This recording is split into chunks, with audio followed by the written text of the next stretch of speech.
Hello bachcho, let's read this question. The question says BCl3 does not exist as dimer but BS3 exists as dimer because chlorine is more electronegative than hydrogen. There is p-pi bonding in BCl3 but BS3 does not contain such multiple bonding. Large sized chlorine do not fit in between the small boron atom whereas small sized hydrogen atom get fitted in between boron atom. None of the above. इस question का जो की concept है वो based है reason for formation of dimer by BS3 not by BCl3। तो देखिए इसमें ऑप्शंस वाइज चेक करते हैं। तो पहला ऑप्शन क्या दे रखा है, chlorine is more electronegative than hydrogen. तो ये तो बात सही है कि इलेक्ट्रोनेगेटिविटी जो क्लोरीन की होती है वो ज्यादा होती है किसके, इलेक्ट्रोनेगेटिविटी ऑफ हाइड्रोजन से। लेकिन this is not the correct reason, is not the correct reason. दूसरा चेक करते हैं, there is p-pi bonding in BCl3, एकदम सही है। में क्या होता है, इवनिंग। लेकिन BS3 तो BS3 में क्या होता है, बैक बॉन्डिंग। तो BS3 में बैक बॉन्डिंग होने की वजह से ये डाइमर बनाता है।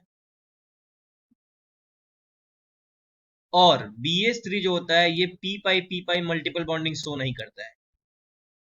तो ये ऑप्शन भी क्या है, करेक्ट, लेकिन करेक्ट रीजन नहीं है, नॉट द करेक्ट रीजन। अगला बोल रहा है कि large size chlorine atom do not fit in between small बोरॉन्स। अब होता क्या है मैं आपको समझाता हूं।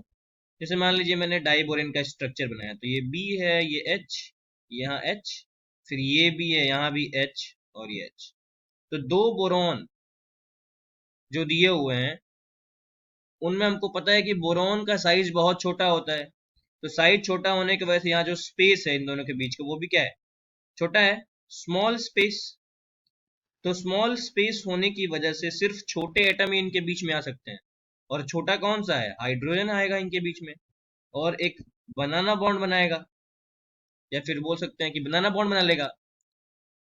बट प्रॉब्लम ये है कि अगर मान लीजिए यहाँ पे BCl दिया हो, Cl और यहाँ भी क्या दिया हो, BCl दिया हो, तो Cl का एटम इतना बड़ा है विद रिस्पेक्ट टू बोरॉन कि क्या करेगा, ऐसे यहाँ पे बीच में आ ही नहीं पाएगा।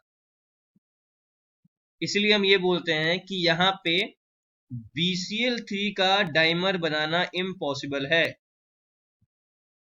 तो इसका रीजन क्या हो जाएगा, सिंपल, कि क्लोरीन का साइज बड़ा होने की वजह से ये बोरॉन के दोनों एटम के बीच में नहीं आ पाएगा क्योंकि स्पेस बहुत कम है। और हाइड्रोजन का साइज छोटा होने की वजह से ये बोरॉन के एटम्स के बीच में आ जाएगा। तो आई होप आपको ये क्वेश्चन समझ में आया हो कि ये ऑप्शन क्या होगा, करेक्ट होगा। और डी दिया हुआ है नॉन ऑफ द एबव, लेकिन ये तो होगा नहीं, थर्ड ऑप्शन तो करेक्ट है। तो नॉन ऑफ द एबव भी क्या हो जाएगा, इनकरेक्ट हो जाएगा। तो option 3 is the correct reason for the formation of dimer by BS3, not by BCl3. I hope you got the answer. Thank you and best of luck.